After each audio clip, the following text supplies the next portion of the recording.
I didn't do it. Help me understand this. What does he mean by he didn't do it? You just pled guilty to it. Because I'm being advised by my attorney. I just accepted your plea of guilty to this charge, Mr. Harris. I'm trying to pull teeth here about what happened. I'm sentencing you, and I don't have all the information. Was he in the car? I'm living paycheck to paycheck. Okay. I have 5 kids. No one's letting me talk. This case is going to a jury trial. I'm vacating the conviction. You want your trial? You got it, Mr. Harris. This idiot defendant waited right up until the last minute to back out of his plea deal, and it was one of the biggest mistakes of his life. Let me know in the comments what you guys would have done if you were in his attorney's shoes.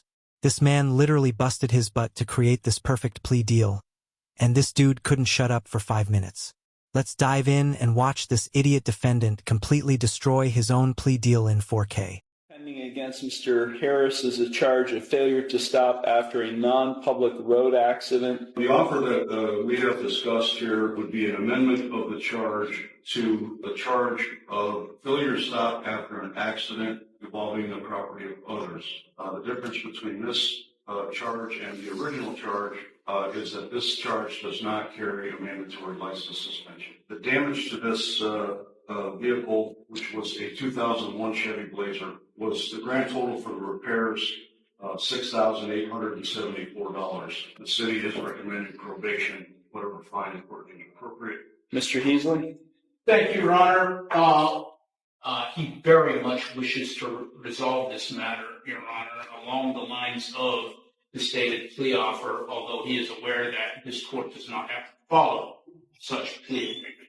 Normally, I don't allow pleas to, this late in the game. We've had, I think, 4, maybe 5 pretrials or status conferences.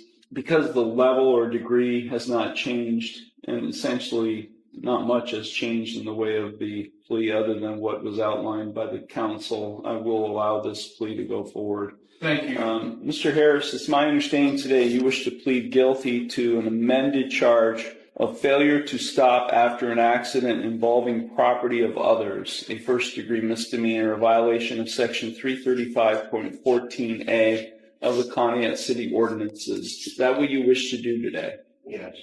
You understand by pleading guilty to this charge that you are waiving your right to a trial, which includes your right to cross-examine witnesses and to confront evidence presented against you. You'd be waiving your right to testify or not to testify without any negative connotation. You'd be waiving your right to subpoena witnesses. You'd be waiving your right to a jury trial. You'd be waiving your right to be proven guilty beyond a reasonable doubt. All of those are trial rights you'd be waiving by pleading guilty to this amended charge. Is that what you wish to do? Yes. And are you thinking clearly and you understand everything that's happening? Yes.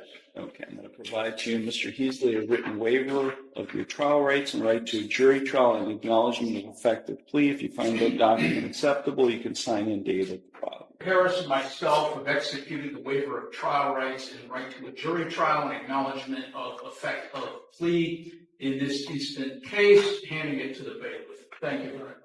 The court does find that defendants, as I indicated, will allow the amendment to go forward. I do find the defendant's plea of guilty to the amended charge to be knowing, voluntary, and intelligent. The court will accept the guilty plea to the amended charge, and I will therefore find him guilty of the amended offense. We will now proceed to sentencing. Mr. Heasley, is there anything you or your client would like to say at this time before I impose sentence? Thank you, Your Honor. My client, as indicated earlier, does wish very much to resolve this matter, and that basically what influenced the decision not to go to trial, which of course belongs to the defendant rather than counsel. We're aware that there is restitution to be made in this matter, and hopefully that will not be a problem.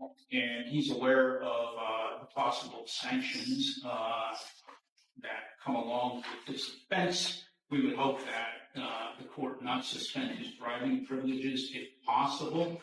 Mr. Harris, is there anything you would like to say at this time before I impose sentence? I'm not sure I'm allowed to say so. I just want to keep on. I don't know what I can say, so. That's all? Yeah. Okay. Okay. Back on December 21st, Ms. Kreider's vehicle was parked in front of her residence in the street. It was struck by another vehicle. Officers investigated the matter, determined that the vehicle belonged to Mr. Harris. And at that point in time, they found pieces of the vehicle that were there, including a piece of a Cadillac grill ornament. And they matched it to the front of Mr. Harris's vehicle, and it fit a piece of the Cadillac grill ornament fit perfectly. So that's how it was determined that Mr. Harris's vehicle was involved in the accident. Thank you. Ms. Kreider, is there anything you would like to say at this time before I impose sentence? No? Okay. Thank you. So I think if there's a restitution component being included in, it seems, because this was not a citation that was issued. This was a complaint filed to the law director. So I can't tell from the paperwork filed with the court whether he had insurance or not, but I'm assuming since restitution is a component of the sentence that there was no insurance? I was the one driving it, so Was there insurance on the vehicle? I don't know. I didn't do it, so I don't know. I didn't have the car in my possession. Help me understand this. What does he mean by he didn't do it? I'm sorry. We were prepared, Your Honor, although he does wish to resolve this matter according to the offer which was just recently extended to us with trial on this matter. But he has waived his rights to... I understand. Just tell me what happened. I understand. Just tell me what happened. I'd like to know what he's claiming happened. Another individual, Your Honor, was operating the vehicle at the time of the accident, not Mr. Harris. But he does wish to resolve the matter in lieu of trial. I just accepted your plea of guilty to this charge, Mr. Harris.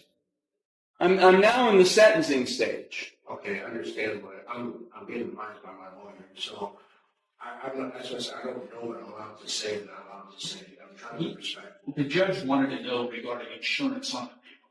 Cadillac has I get that. I didn't have insurance on that vehicle. Whose vehicle was it? Okay, so the vehicle was in my name that I used. I let my brother have that vehicle. It didn't turn out at all. It's your vehicle. It was in my name. It was his vehicle. He purchased it. He bought it. Was the title transferred? No, he did not transfer the title. I'll continue to talk pretty well. You can talk to your attorney. I'm trying to pull teeth here about what happened. I mean, I'm sentencing you, and I don't have all the information. Okay? Was he in the car? I feel like I'm cross-examining him. Was he in the car at the time? No, sir. Okay. So here's what I'm getting at, Mr. Heasley, specifically for you. If he pleads to a charge where he's operating a vehicle in an accident, and he's not able to provide proof of insurance on the vehicle he was driving, what happens? It's a non-compliance suspension with the Bureau of Motor Vehicles. Right? I mean, I know this amendment was all about trying to avoid a license suspension, but if he pleads guilty to operation and he's not able to provide proof of insurance, then it's a non-compliance suspension. Do you have the restitution to pay today? How long will it take you to get it? This case has been pending since December. You haven't been setting any money aside for that possible consequence? I live in paycheck to paycheck. Okay. I have 5 kids. I'm sorry, Mr. Harris, but take a look behind you. I didn't do it. You just pled guilty to it. Because I'm being advised by my attorney. I asked last time I was here, I asked if I could talk. No one's letting me talk. Well, we've got an appeal issue right now. We got an ineffective assistance of counsel claim right now. And I'm not going to allow this thing to go up on appeal and you guys spend all kinds of time dealing with an appeal, I'm going to leave. And you guys are going to talk about this, and then we're going to resolve it, because I'm not sentencing right now. Because I'm not going to allow you to waste your time having to deal with an appeal on an ineffective assistance of counsel claim. This case is going to a jury trial. I'm vacating the conviction. This case is going to a jury trial on Thursday. You want your trial? You got it, Mr. Harris. This case is being vacated. I'm sorry, Ms. Kreider. This case is going forward to a jury trial. I'm vacating the conviction, and we are not proceeding the sentence. Unfortunately, the judge turned off the Zoom live stream, but luckily for you guys, at Logan on LOL, I always follow up with these cases. This defendant actually went to trial, and he ended up getting his license suspended, and now he's on probation for up to a year. This just goes to show that you guys should always listen to your attorney. But yeah, let me know in the comments if you guys think his attorney was sabotaging him, or if this guy was just an idiot. Thanks for watching, guys.